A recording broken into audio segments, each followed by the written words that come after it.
Welcome to Monday Morning Coffee with Inside the Firm. Each week, our hosts will be interviewing local, regional, and national business leaders to give you an inside peek into how they lead their business to success in the ever-competitive business climate. Welcome, everyone, to another episode of Inside the Firm. This is the Monday morning edition with Alex Gore, and I'm here with Jack Ossa of Ossa Studio, ossastudio.com. Jack, how's it going? Awesome, man. How are you? I'm doing great. I'm excited to be here. I'm excited to take on this journey with you, talking about you and your firm. And I think you do some things a little bit different and maybe more than your typical firm. So I hope the listeners will get, something out of this. But before we dive into that different stuff, let's go. Where did you start working after college? You're in North Carolina now. Correct. So where did you go to university and what was your journey like in the first couple places you worked? Or maybe it was only one. Sure, man. First of all, man, I'm very excited to be here. I've been listening to your podcast for years, and you guys are doing an amazing job for the architectural community. So I just want to let you know that in advance that you guys are making a big difference. Oh, thank you. I appreciate that. Sure. So if you haven't noticed, I have an accent. I'm originally from Colombia, South America, not South Carolina. So I grew up in Colombia, and I went to architecture school in Colombia. And during architecture school, I used to, look at books and magazines, see these, projects and great architects from overseas, Asia, United States. And during my architectural school, I was always very impacted and somehow grew up inside my heart to go to those places. So I went to architecture school, got to the point where I started labeling my plans in English, and people were like, man, what are you doing? Like, why are you putting floor plan here? But I don't know. I just had that thing in my mind. I was like, man, I want to go there. I want to do those things, I want to be part of those projects. So I graduated from architecture school, and then I started working for a small firm in Bogota, Colombia. We used to do a lot of gas stations where we will get standard drawings from United States. And part of my job was to translate from, imperial to metric system, develop the projects. And I was living with my parents, saving all the money I could. And in about 10 months, I saved what I could, and I decided to move to United States. So at that time, my younger brother graduated from high school. So we both. What year was this? That was 2001. Okay. So we came to Atlanta with $3,000. My brother and I, and we had cousins in Atlanta, so they received us, and we spent a couple of weeks there. And we had another cousin living here in Charlotte, North Carolina. We came to visit my cousin for a weekend. So when my brother and I landed and we kind of drove around the city, I look at my brother and say, we're not leaving. And he said, you're right, man. So we came to visit a weekend and never left. We stayed forever. Yeah. It was a big contrast between the city where we grew up. Bogota, Colombia has probably 10 million people today. It's huge, it's fast, it's very similar to New York City. And Charlotte, North Carolina, man, it's a beautiful place. It's open, it's green. It was a huge contrast. So we decided to stay. So with $3,000, we rented an apartment for 3 months. We bought a car for $1,000. We bought groceries and started walking the streets of Charlotte looking for jobs. So that's how we started. My brother found a job in construction. I started working in a restaurant as a busboy. And on my days off, I took the yellow pages from the restaurant. I was working as a busboy and with all the architecture firms in Charlotte. And I will go on my days off, go to those farms trying to look for a job. I had a decent portfolio of CAD work because I've always been very interested in technology. So I have a good amount of work. But, I didn't have a resume. I didn't know how to look for a job. So I never email or apply. I just showed up at those firms and say, hey, I'm looking for a job. And they're like, oh, okay, cool. Yeah. Do you have a resume? I'm like, oh, sure, yeah. So, during that time, I started going to places, kind of learning the system, understanding how to, that I needed a working visa to really stay legally here because I was with a tourist visa. And through all that, I got to the point where a firm was interested on what I was doing. And they said, hey, man, we really like what you show us. We don't know how to check your references. Why don't we do this? Why don't you come for a week, work part-time, just 1 week. We pay you for the week. We see what you can do, and you see who we are and how we work, and we'll take it from there. So I said, sure, I'll do that. The interesting part about that is that my tourist visa expired 6 months after I came into the country. So I had a clock ticking. If I don't make things work in 6 months, I will be illegally in the country, which I didn't want to do. I will have to go back to Colombia. Yep. So when I had that week with those guys, it was about month 4 where I was doing. So I'll show up there and they gave me this floor plans drawn by hand and say, put it in AutoCAD. And I said, sure, I'll do it. So I put it in AutoCAD. It was my chance. That week was my ticket to go to the next level. So all I remember is that computer was on fire. I was just working like a maniac. Yeah. I was like, give me more.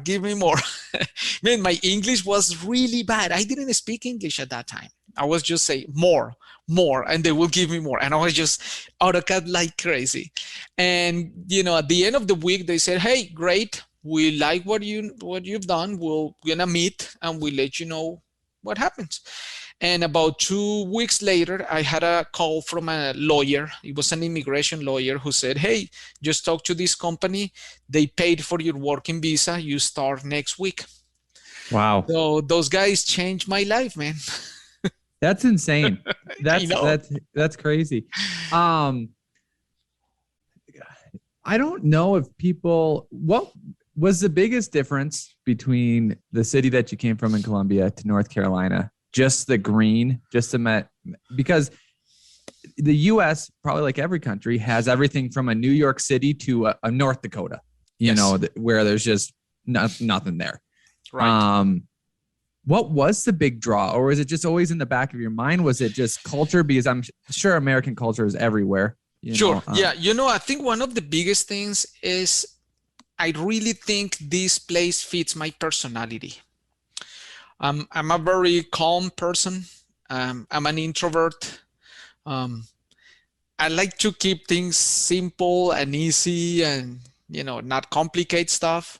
A city like Bogota or like New York is like this tension all the time, is this buzz all the time, and you need to be careful, and driving is a big deal, and people are fast, and crime is high. So there is this tension all the time.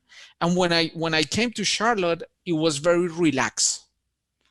And I really think that fits my personality. That's how I am. I like to keep things simple, and I felt like, oh man, this is my place. Yeah. Yeah. Awesome. How was that visa process back in the early 2000s? And do you know, is it much different today? Because I know that there's students that reach out to our firm that want jobs that are from all over the place. Yep. So maybe touch on that. Yeah, I don't think the process changed too much. I was an immigration lawyer, a professional lawyer, probably by default when I finish my processes, because it's a lot of studying you need to do. I don't think it changed. However, the conditions change. For example, I know they have caps for working visa, certain numbers. So if the cap is filled by the year, say you don't have access to those visas. So the more people are trying to get it, it's all about the cap. It's just a certain number. Is it broken down into construction, agriculture, medicine, or is it just a number like a million or whatever? Yeah, it's all over the place. Working visas, that's it. And the ticket is, I don't remember exactly how it is, but there is a certain level of education you need to have in order to apply. So if you have, I think it's probably a 4 or 5 year degree in order to apply. Gotcha. Yep. How much of a burden is it on firms hiring? Not much, man, because the way that works is just an application that you need to submit to immigration, and the application is it's a thick package, maybe I don't know 20-40 pages. Sure. And what I did at that time, you hire an immigration lawyer that they do all the time. They're gonna charge you, I don't know, a fee Whatever. for that, $1,500. I think overall at that time I pay they paid like $3,500. Who, the firm? The firm, yeah. Okay. And I think worst case today, I don't know, might be 5,000 at the most. Gotcha. But when you look at the investment that you're making in the person, that's nothing. Right. Yeah, from a firm, that's something I really want to do today, because it's a huge tool for businesses here, and just the fact that you can, improve your business, you're changing somebody's life, you're giving an opportunity. It's a win-win situation everywhere you see it, if it's a good fit. Right. Yep. Absolutely. Okay. What was your journey like? You're in that firm, you're learning stuff, to when you started your own firm, and how did that go? So, those guys gave me my first job. So I was like fully dedicated to be the best at that job. As an immigrant, you feel like, they gave me an opportunity, and now I want to give back with hard work. Yeah. So I worked like crazy with those guys for about 4 years, until I hit the point where I was kind of hitting ceiling. I said, okay, I know what we're doing. This is good. I like it, but I needed a little bit more. And then I joined another firm, which was a little bit bigger, where we did more national projects, including shopping centers, mixed use. It was about, the first firm was about 10 people. The second firm was about 40 people. Mm-hmm. So I was there, and during that time we hit 2008, 2009, and the recession happened, and the firm went from 40 people to 6 people. So I was one of the 3 architects they let stay, because I love architecture, and I can do renderings, I can do CA, I can do construction drawings, I can go talk to a client, I can submit for a permit. I like doing all those things, so I was very valuable to them. So I was, during 2008, I was still with that firm. They cut my salary back to probably 60% what I was making. My wife was pregnant at that time.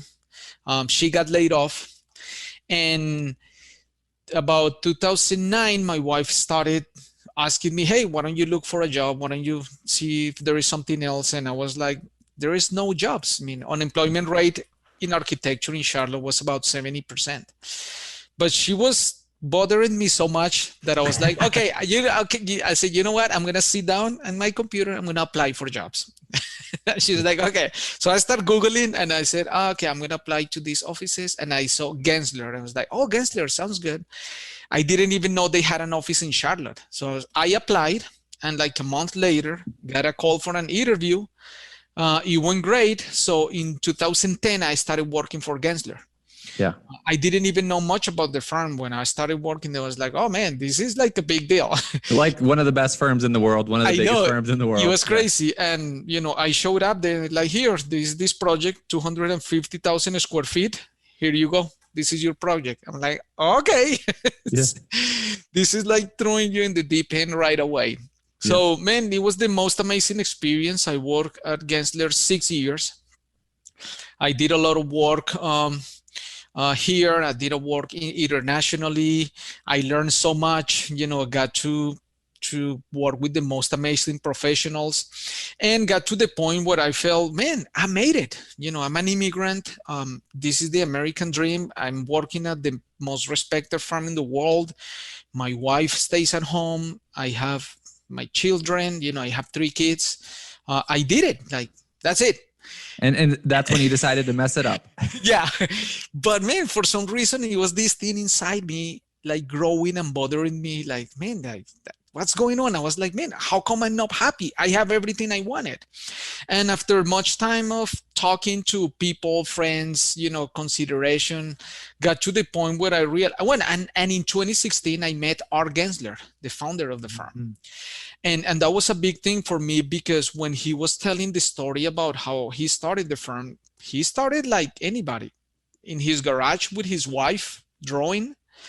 And to see what it became today, it really made me think about, do I want to spend the rest of my life in this firm, maybe retiring and doing great things, or do I want to spend the rest of my life working on my own dream, not somebody else's dream?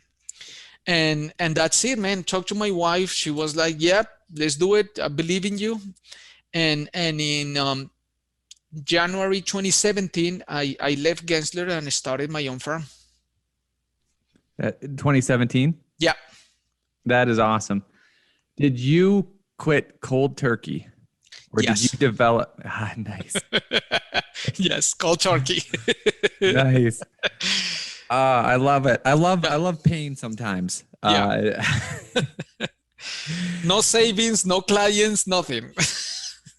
What was your first steps that first day off? First step is like, I need to buy the best computer I can afford. So getting the specs, get a really nice computer that I still use. It was like about $4,000. Yep. And a great computer. So like, okay, at least I need my machine. And are you in Dell and Revit, or what do you? Oh yeah. Yep. I've been using Sure. Revit since Revit, version 10. Yeah. Yeah. So got my machine and started calling people. So I had been here in Charlotte for many years. So I touched, a lot of projects, developed some relationships, got a lot of people. So I started doing that, going to LinkedIn, calling, emailing anybody I touched before and say, hey, I started my own firm. Let me know, how can I help? And I started like that. My first project was a pool house for another friend who had his own firm. He's a residential architect, so I did a little pool house for him, and then one after the other one, and it's been 4.5 years of mind-blowing experiences. Yeah. So on your website, Yeah. I suggest people go to it because you have some really good architecture work. And normally we don't dive into that just because it's most people listen to the podcast and not the YouTube, but you have architecture, branding, and consulting. Yeah. Most firms are just architecture. Where did the branding and consulting get into? How did that get into play, and how are you implementing that? Okay. So how vendors come to you to show you products, Yep. tiles, carpet, anything. I've been always very passionate about technology, computers, and graphics. So when those vendors will come to me, let's say when I was working as an architect for other firms, they will show me their products. And when they give me their business card, I was like, oh my God, like, who designed this thing? Like really bad design. Yes. Terrible. So, yes, horrible. And I'm like, hey man, your target client is architects. We are all about design. I think it will help you if your business card is appealing to our like. So I started kind of having conversations until somebody said, hey man, can you help us and design a logo for us? I said, sure, I can do that. So I designed a logo, got my first client. Then they said, can you design a brochure for us? I said, okay, yeah, I can do that. Can you design a website? So I designed a website. What was interesting about that is I was working as an architect. So they will come to sell me their products and they will leave buying me design services. Yep. Because I was the target client. So I know exactly what we like. I know exactly what we're looking for as design professionals. So it got to the point where before I left my job at Gensler, I was almost matching my salary on the side doing brand design work for product reps. Because it was very effective.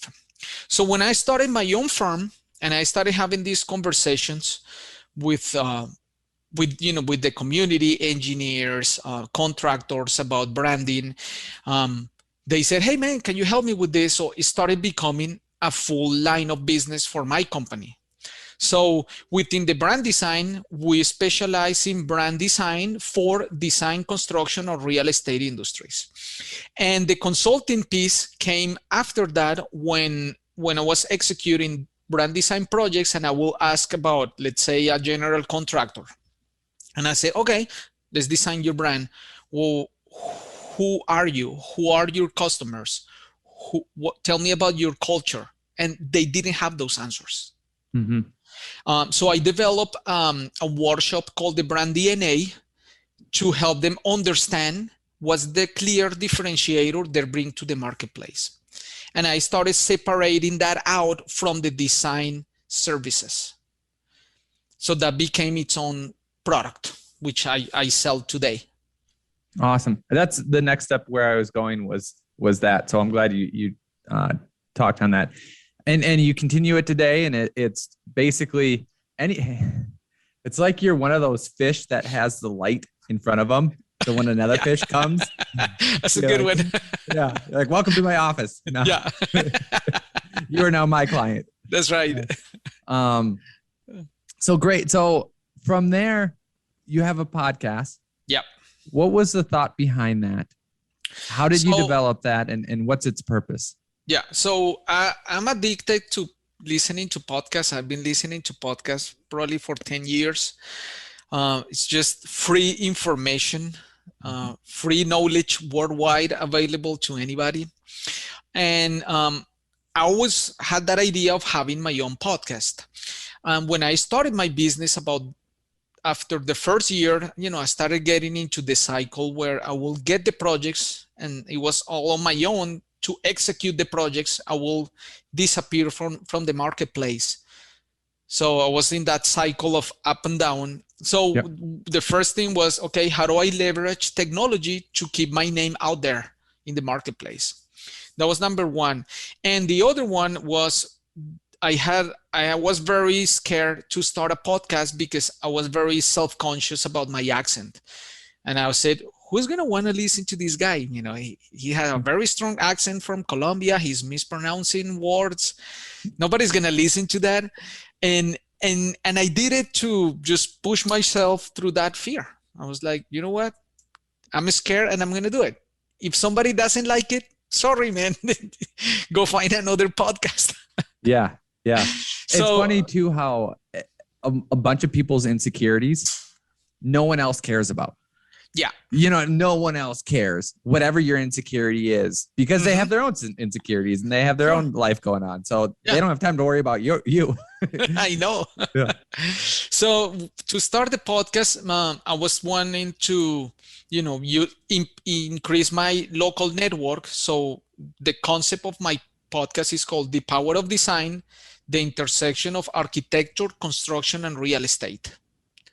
Because we always need those three parts to create the built environment. You cannot build a building without a design. You need somebody doing the work. You need money to pay for that building. There is a banker creating a transaction somewhere.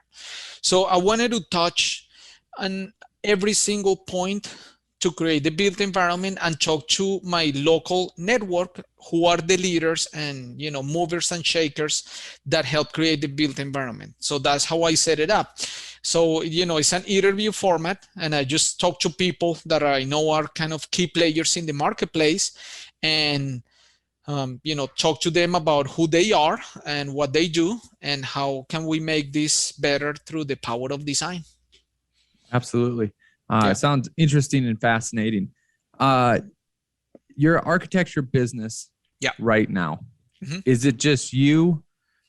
What's your business model? What's your plans for growth or non-growth? Because some people like a steady level, and how do you organize your firm? Yeah. So right now my firm is myself. I have another senior architect that works with me here in Charlotte. He has 20 years of experience, licensed architect. And I have two other team members in Colombia South America, where I'm from. So one of the things that I really learned at Gensler is how to work with people in other countries. They call it insourcing. So when I was at Gensler and I developed huge projects here in Charlotte, my whole team was in Costa Rica. So for Gensler, your team was in Costa Rica? Yeah. They have an office in Costa Rica with 250 people. Do Americans just decide, hey, I'm going to go to the Costa Rica office? For sure. Yeah, you can. Yeah. So after doing that, I was like, man, that sounds good. You know, I will talk to them in Spanish. They will understand. They know English. So I started doing the same. So I have in Colombia, I have a graphic designer who supports all my brand design work. And I also have an architect who helps me with Revit and production.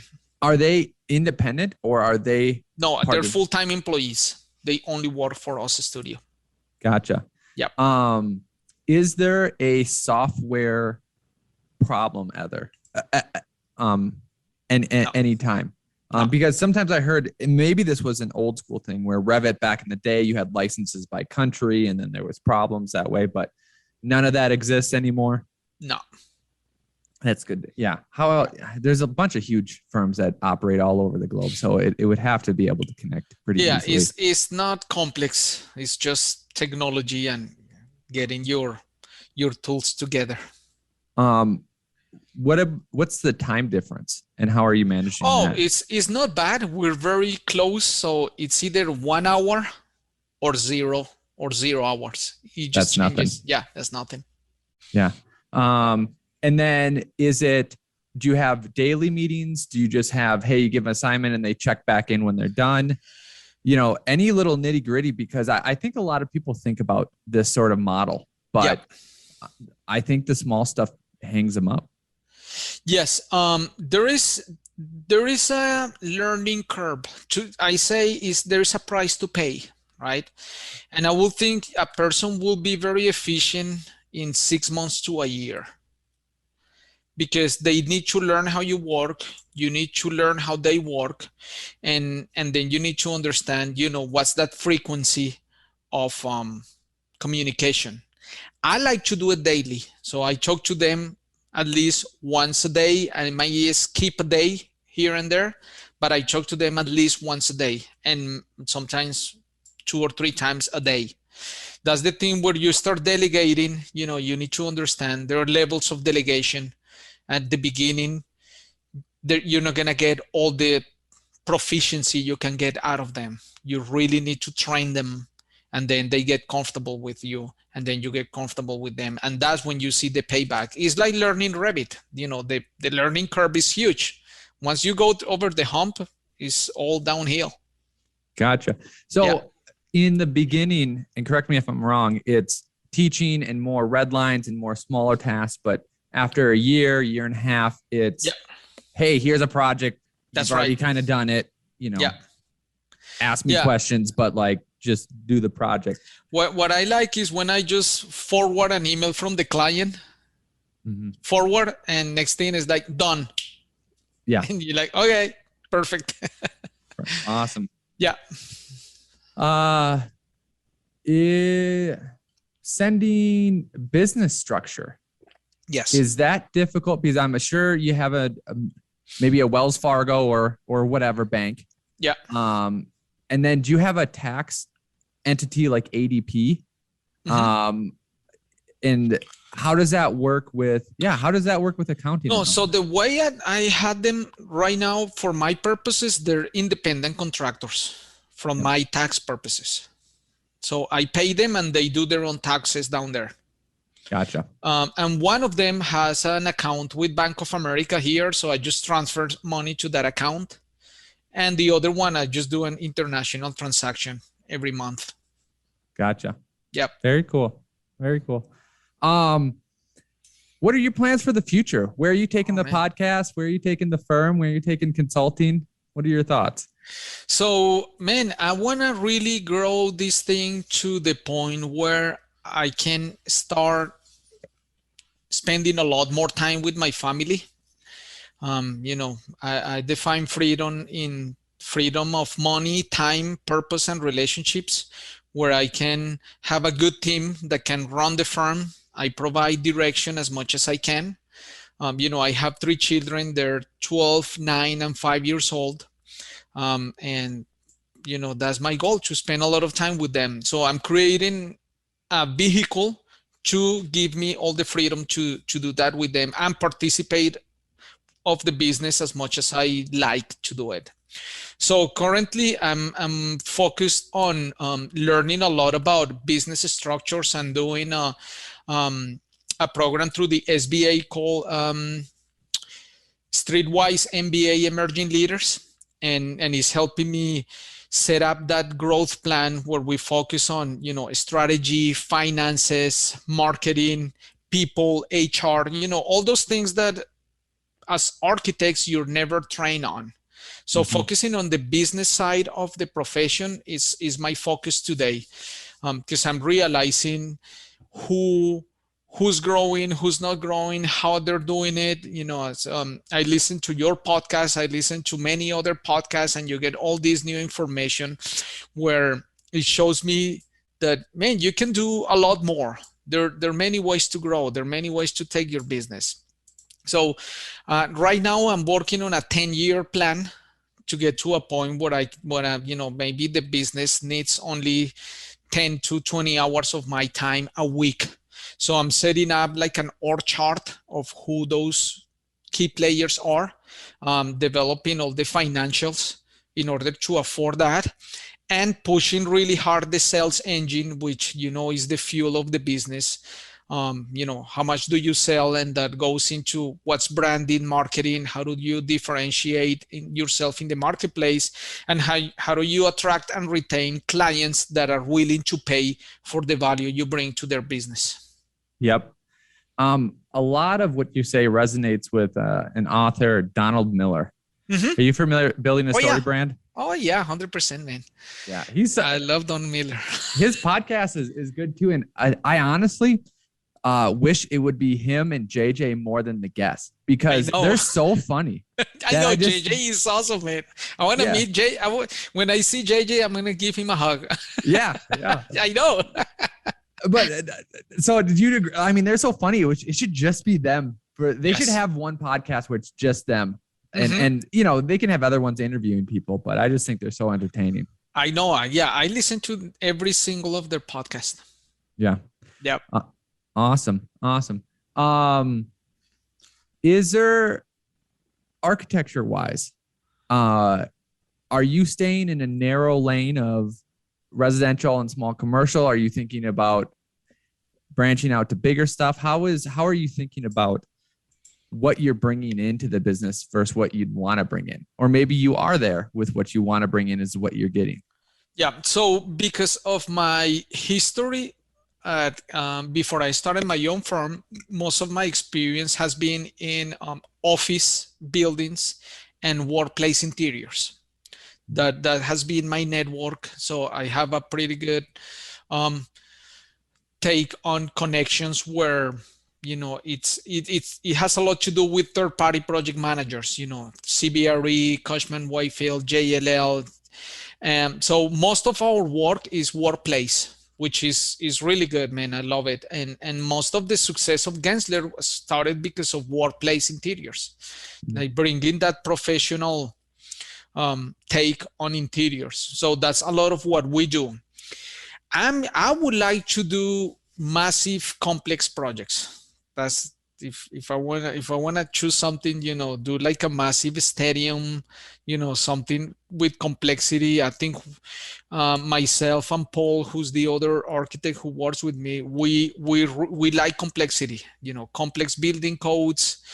We do a lot of projects for Mecklenburg County, locally here, government agency, where the projects are very complex. There's a lot of engineering and a lot of problems with building code, and we go through it and we fix it.